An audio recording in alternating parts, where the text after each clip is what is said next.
उत्तर मध्य नायजेरियामध्ये प्रवाशांना बाजारात घेऊन जाणारी एक बोट उलटल्याची घटना घडली। अपघातामध्ये किमान 25 लोकांचा मृत्यू झाल्याची माहिती अधिकाऱ्यांनी दिली आहे। अपघात नायजर राज्यातल्या शिरोरो भागातल्या गुमू गावाजवळ झाला। अपघातस्थळी शोधकार्य सुरू आहे, मात्र या परिसरामध्ये दरोडेखोरांची भीती असल्यामुळे शोधकार्यात सुद्धा अडथळा येतोय, तर मृतांचा आकडा वाढण्याची शक्यता व्यक्त केली जाते।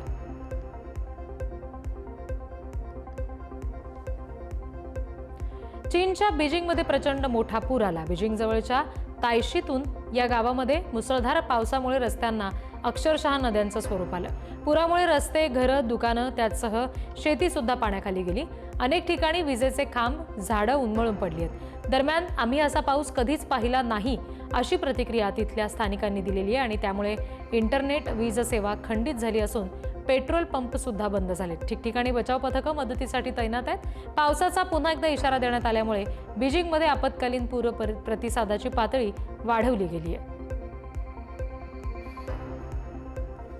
चीनच्या शांक्षी प्रांतातील प्रसिद्ध होकोऊ हा धबधबा प्रचंड मोठ्या प्रमाणात प्रवाहित झालाय आणि या धबधब्याचं रौद्ररूप ड्रोनच्या माध्यमातून टिपण्यात आलंय।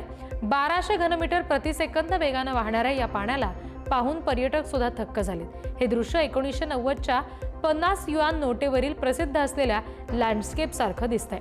मुसळधार पावसामुळे धबधब्याचा वेग वाढलाय। विशेष म्हणजे हा धबधबा पाहायला 28 जुलै ते 31 ऑगस्ट या दरम्यान जे विद्यार्थी आहेत त्यांना त्यांचं आय कार्ड दाखवून सुद्धा मोफत प्रवेश मिळणार आहे। अमेरिकेचं न्यूयॉर्क अंधाधुंद गोळीबाराच्या घटनेनं हादरून गेलंय। या घटनेमध्ये पोलीस अधिकाऱ्यासह 5 जणांचा मृत्यू झाला तर हल्लेखोराचा खात्मा झाला। सोमवारी संध्याकाळी एका व्यावसायिक इमारतीमध्ये झालेल्या गोळीबारात एका पोलीस अधिकाऱ्यासह किमान 5 जणांचा मृत्यू झाल्याची नोंद आहे। या इमारतीमध्ये देशातील काही प्रमुख वित्तीय संस्थांसह नॅशनल फुटबॉल लीगचं कार्यालय आहे। काल संध्याकाळी 6:30च्या सुमारास पार्क अव्हेन्यूवरील या इमारतीमध्ये गोळीबाराची माहिती अग्निशमन दलाला मिळाली होती। पोलिसांनी तात्काळ घटनास्थळी धाव घेतली, परिसर सील केला होता। ब्लॅकस्टोन आणि आयर्लंडच्या दूतावासाची कार्यालये सुद्धा याच इमारतीमध्ये आहेत। थायलंडच्या बँकॉकमध्ये एका वृद्ध माणसानं लोकांवर अचानक गोळीबार केला। मार्केटमध्ये असताना या 61 वर्षीय माणसानं अंधाधुंद गोळीबार केला, ज्यामध्ये 6 जणांचा मृत्यू झालाय, 3 जण जखमी आहेत। गोळीबार केल्यानंतर त्यानं स्वतःवर सुद्धा गोळी झाडून घेतली। हा प्रकार बँकॉकच्या प्रसिद्ध ऑर्थोकोर या मार्केटमध्ये घडला। हल्लेखोराचा सुद्धा मृत्यू झाला असून याचा हेतू नेमका काय होता याचा तपास आता सुरू असल्याची माहिती पोलीस देत आहेत। शिवाय या गोळीबाराचा थायलंड कंबोडिया सीमेवर सुरू असलेल्या संघर्षाशी काही संबंध आहे का याचाही तपास पोलिसांकडून सुरू आहे। गाझापट्टीतील खान युनुस इथल्या इस्रायली हवाई हल्ल्यामध्ये 11 पॅलेस्टिनी नागरिक ठार झाले, ज्यामध्ये निम्म्यापेक्षा अधिक महिला आणि लहान मुलांचा समावेश आहे। गाझामधील विविध भागातील हल्ल्यांमध्ये एकूण 36 पॅलेस्टिनी ठार झाल्याची माहिती नासिर हॉस्पिटलनं दिलेली आहे। इस्रायलनं काही भागामध्ये मदत पोहोचवण्यासाठी 10 तासांची युद्धविरामाची घोषणा केली, मात्र लष्करी कारवाई सुरूच राहणार आहे। हमास हल्ल्यानंतर सुरू झालेल्या संघर्षात आतापर्यंत 59,800 पेक्षा अधिक पॅलेस्टिनी नागरिकांचा जीव गेल्याची आकडेवारी समोर आली आहे। डोनाल्ड ट्रम्प यांनी गाझातील उपासमारीवर पहिल्यांदाच प्रतिक्रिया दिली। ही सगळी परिस्थिती अत्यंत भयावह आहे। इस्रायलला आता युद्धाबाबत निर्णय घ्यावा लागेल असं ट्रम्प यांनी म्हटलं। तर ट्रम्प यांनी हमासवर अन्न चोरीचे आरोप केलेले आहेत आणि जीएसएफला $60 दशलक्ष दिल्याचा दावा सुद्धा केला, पण प्रत्यक्षात तो $30 दशलक्ष इतकाच होता। पण ट्रम्प यांच्या विधानानंतर इस्रायलचे पंतप्रधान नेतन्याहू यांनी गाझात उपासमार नसल्याचा दावा केला। युद्धानंतर 6 महिन्यांनी इस्रायलने प्रथमच गाझामध्ये पीठ, औषधं आणि अन्नाची मदत पोहोचवली, मात्र उपासमारीमुळे गाझामध्ये 124 लोकांचा मृत्यू झालाय। मिशिगनमधील ट्रॅव्हर्स सिटी इथल्या वॉलमार्टमध्ये चाकू हल्ल्याची घटना घडली। 11 जण याच्यामध्ये जखमी झाले। दरम्यान 42 वर्षीय हल्लेखोर संशयितावर दहशतवाद आणि हत्येच्या प्रयत्नाचा गुन्हा दाखल होण्याची शक्यता आहे। फोल्डिंग चाकूचा वापर करत या माणसानं वॉलमार्टमध्ये अंधाधुंद हल्ला केला आणि यामुळे परिसरात सध्या भीतीचं वातावरण निर्माण झालंय। या पीडितांना जाणीवपूर्वक लक्ष केलं नसलं तरी हल्ल्याची तीव्रता आणि स्वरूप लक्षात घेता गंभीर कारवाई केली जाईल अशी माहिती अधिकाऱ्यांनी दिलेली आहे।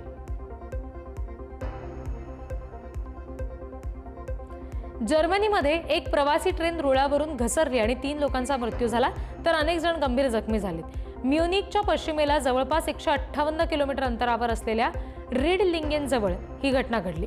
मात्र यावेळी अपघाताचं कारण अजूनही अस्पष्ट असल्याचं समजतंय आणि अपघाताच्या वेळी ट्रेनमध्ये जवळपास 100 प्रवासी होते. अपघात होण्यापूर्वी या परिसरात वादळी वाऱ्यासह पाऊस झालेला. आता पावसाचा अपघाताशी संबंध आहे का याचा तपास अधिकारी करतायत. ISI या पाकिस्तानी गुप्तचर संस्थेकडून भारतात लेडी ब्रिगेड स्लीपर सेल सक्रिय करण्याचं काम सुरू आहे, अशी धक्कादायक माहिती उत्तर प्रदेश ATSच्या तपासातून समोर आली. धर्मांतराच्या नावाखाली मुलींना कट्टरपंथाकडे वळवलं जात आहे. पाकिस्तानी यूट्यूबर्स तन्वीर अहमद आणि साहिल अदीब याच्यामध्ये सहभाग आहे. त्यांना फिलिपाईन्स आणि कॅनडामधून निधी मिळत असल्याचं समोर आलंय. क्रिप्टोकरन्सीचा वापर करून आर्थिक व्यवहार लपवले जात होते. मुलींना गल्फ कंट्रीजमध्ये पाठवण्याचा या टोळीचा हेतू आहे. दिल्लीतील व्हॉट्सअप ग्रुपमध्ये आता धर्मांतराचा प्रचार कार्य सुरू होतं अशी माहिती सुद्धा उघड झाली आहे. सिरियामध्ये पहिल्या संसदीय निवडणुका सप्टेंबरमध्ये होणार आहेत. या निवडणुकांची घोषणा समितीच्या प्रमुखांनी केली. निवडणुका 15 ते 20 सप्टेंबर दरम्यान होतील. ही माहिती higher committee for people's assembly इलेक्शनचे अध्यक्ष मोहम्मद ताहा अल अहमद यांनी दिलेली आहे. माजी राष्ट्राध्यक्ष बशर अल असाद यांच्या निधनानंतर या निवडणुका होणार आहेत. डिसेंबरमध्ये झालेल्या बंडखोर हल्ल्यामध्ये त्यांचा मृत्यू झालेला होता. देशातील नवीन प्रशासनाखाली होणाऱ्या या पहिल्या निवडणुका असतील. असादच्या 4 वर्षांच्या राजवटीनंतर लोकशाहीकडे वाटचाल करण्याच्या दृष्टीनं हे महत्त्वाचं पाऊल मानलं जाते. अमेरिकेचे राष्ट्राध्यक्ष डोनाल्ड ट्रम्प यांनी स्कॉटलँड दौऱ्यावर असताना अमेरिका युरोपियन युनियन म्हणजेच EU व्यापार कराराची घोषणा केली आणि या नव्या करारानुसार अमेरिका EU मधून आयात होणाऱ्या कार, औषधं आणि इलेक्ट्रॉनिक्स सारख्या वस्तूंवर फक्त 15% कर लादणार आहे. युरोपियन युनियन येत्या 3 वर्षांमध्ये अमेरिकेकडून $750 अब्ज ची ऊर्जा खरेदी करणार आहे.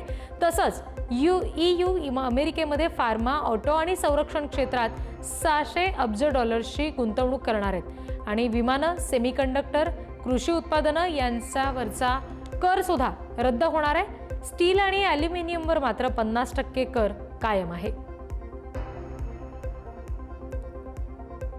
बांगलादेशच्या ढाकामधील विमान अपघातानंतर भारतानं बांगलादेशला मदत केली. भारतासोबतच चीनी, सिंगापुरी डॉक्टरांनी तातडीनं मदत कार्य केलं. त्यानंतर बांगलादेशचे अंतरिम सल्लागार मोहम्मद युनुस यांनी सगळ्यांचे आभार मानले. डॉक्टरांच्या ज्या टिप्स आल्या त्या फक्त कौशल्य नाही तर मनापासून आल्या होत्या, असं युनिस म्हणाले. जमुना स्टेट गेस्ट हाऊसमध्ये 21 डॉक्टर आणि परिचारिकांच्या शिष्टमंडळाची युनिस यांनी भेट घेतली. 21 जुलैला F-7 BGI हे लढाऊ विमान शाळेवर कोसळलं होतं, ज्यामध्ये 31 जणांचा मृत्यू झालेला. सध्या 78 जखमींची प्रकृती गंभीर असल्याची माहिती समजते. पेरूमधील नागरिकांनी नवीन कायद्याला विरोध केलेला आहे. न्यायाच्या मागणीसाठी त्यांनी निदर्शनं केली. पेरूची राजधानी लियामध्ये सॅन क्रिस्टोबल टेकडीवर काल 200 पेक्षा जास्त नागरिकांनी एकत्र येऊन देशाच्या नव्या माफी कायद्याचा निषेध नोंदवला. सशस्त्र संघामध्ये या सगळ्या संघर्षात बेपत्ता झालेल्या नागरिकांची सुद्धा न्यायाची मागणी समोर आलेली आहे. पेरूच्या काँग्रेसनं मंजूर केलेल्या या सगळ्या नव्या कायद्यामुळे मानवाधिकाराच्या उल्लंघनाला माफी मिळत असल्याचा आरोप आंदोलकांकडून केला गेलाय. रिओ दी जानेरोच्या कोपाकबाना समुद्र किनाऱ्यावर शेकडो कृष्णवर्य महिलांनी वर्णद्वेषाविरोधात म्हणजेच रेसिझम विरोधात मोर्चा काढला. न्याय, समानता आणि नुकसान भरपाई द्यावी अशी मागणी या सगळ्या महिलांनी केली. मोनिका सँटोस यांनी उजव्या नेत्यांवर टीका केली आणि महिलांनी लोकशाहीच्या रक्षणासाठी संघर्ष सुरू ठेवला पाहिजे असा निर्धारही व्यक्त केला. ब्राझीलमध्ये स्त्री हत्येच्या घटना प्रचंड प्रमाणात आहेत, ज्यामध्ये 66% पीडित महिला कृष्णवर्गीय आहेत आणि त्यामुळे ही सगळी माहिती IPEAच्या अहवालामधून समोर आल्याचं सांगितलं गेलंय. चीनच्या शांघायमध्ये 2025च्या जागतिक कृत्रिम बुद्धिमत्तेच्या परिषदेच्या निमित्तानं हायटेक लाईट अँड शॅडोचं शोचं आयोजन केलेलं. लुझिया जुई फायनान्शियल सेंटरमध्ये कार्यक्रम झाला. पाऊस असून सुद्धा बंड इथल्या वॉटरफ्रंटवर तब्बल 33,000 लोकांनी गर्दी केली. रंगीबेरंगी प्रकाश, आर्टिफिशियल इंटेलिजन्स तंत्रज्ञानाची झलक आणि प्रभावी दृश्यांमुळे वातावरण मंत्रमुग्ध झालं. WAIC 2025च्या स्वागतासाठी हा शो आयोजित केलेला होता आणि या कार्यक्रमात स्थानिकांसह पर्यटकांनी सुद्धा मोठ्या संख्येनं हजेरी लावली होती. महिला युरोपियन चॅम्पियनशिपच्या अंतिम सामन्यामध्ये इंग्लंडने स्पेनचा पेनल्टी शूटआउटमध्ये 3-1 पराभव करत विजेतेपद कायम राखलं. क्लोई केलीनं निर्णायक पेनल्टी गोल करत संघाला विजय मिळवून दिला.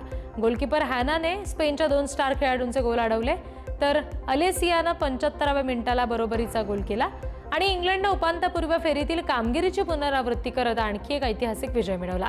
पुन्हा युरोपियन चॅम्पियन म्हणून पुन्हा एकदा आपलं वर्चस्व सिद्ध करण्याची संधी आता त्यांना आहे. न्यू जर्सीमध्ये राहणाऱ्या एका जोडप्यानं अद्भुत क्षण अनुभवला. अजा कॅनन हिने एकाच वेळी 4 मुलांना जन्म दिलाय. अजा आणि इमॅन्युअल या दोघांनीही नैसर्गिकरित्या 4 मुलांना जन्म देण्याचा अनुभव घेतला.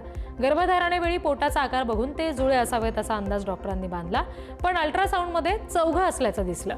लिव्हिंगस्टनच्या हॉस्पिटलमध्ये ही 4ही मुलं अगदी निरोगी जन्माला आली. या दोघांचंही लग्न होणार होतं, मात्र 4 मुलं झाली, त्यामुळे त्यांनी लग्न सुद्धा पुढे ढकललंय. शिवाय वैद्यकीय खर्चासाठी त्यांनी आता इतरही ठिकाणाहून मदतीची मागणी केलेली आहे. लोकसभेमध्ये ऑपरेशन सिंदूरवरील चर्चेदरम्यान वापरलेला तमाशा हा शब्द संसदेच्या अधिकृत कामकाजातून वगळण्यात आलाय. काल काँग्रेसच्या खासदार प्रणिती शिंदे यांनी ऑपरेशन सिंदूरला सरकारचा तमाशा असं म्हटलं होतं. हा एक मीडिया शो जास्त आणि खरं यश कमी असल्याचं त्यांनी म्हटलं. या ऑपरेशनमध्ये प्रत्यक्षात काय साध्य झालं, किती दहशतवादी पकडले गेले, किती लढाऊ विमानं गमावली असे प्रश्न उपस्थित होत होते आणि त्याच्या स्पष्ट उत्तरांची मागणी सुद्धा करण्यात आली. संसदीय कामकाजातून शब्द वगळण्याचा अधिकार लोकसभा अध्यक्षांना असतो, त्यामुळे आता तमाशा हा शब्द तिथून वगळला जातो का हे पाहणं महत्त्वाचं आहे. काँग्रेस नेते पी चिदंबरम यांनी पहलगाम दहशतवादी हल्ल्यावर वक्तव्य केलं. त्यांनी पहलगामचे दहशतवादी कुठे आहेत असा प्रश्न उपस्थित केला. एनआयएने 3 महिन्यांपूर्वी झालेल्या दहशतवादी हल्ल्यातील दहशतवाद्यांची ओळख पटवलेली आहे का असंही त्यांनी म्हटलं. दहशतवादी पाकिस्तानातून आले होते याचा पुरावा काय असा सवालही उपस्थित केला. शिवाय पाकसोबतच्या संघर्षात भारताचं काय नुकसान झालं ते का लपवलं असं म्हणत त्यांनी सरकारलाही प्रश्न केला. पहलगाम हल्ल्यावर विरोधकांकडून पुन्हा पुन्हा प्रश्न उपस्थित होत आहेत. छत्तीसगडच्या दंतेवाड्यात सैनिकांनी लष्करांनी बनवलेली स्मारकं जमीनदोस्त केली. नक्षली सप्ताहाच्या पूर्वसंध्येला सैनिकांनी ही कारवाई केली. सुरक्षा दल अभियान राबवत असताना काचनोर गावाजवळ नक्षलवाद्यांनी बांधलेले एकूण 3 स्मारकं आढळून आली आणि ही कारवाई त्याच्यावर करण्यात आली. 3 पैकी 2 लाकडाचे होते आणि 1 सिमेंटचं स्मारक होतं. ऑपरेशन टीमने कुऱ्हाडीच्या साह्यानं घटनास्थळीच ही सगळी 3ही स्मारकं नष्ट केली आणि हा स्मारकं माओवादी CCM आनंद सुदर्शन करताम, कमांडर रामसू कोरम आणि जयमन शिवाय महिला माओवादी सनिता यांच्या नावानं बांधण्यात आला होता असं समजतंय.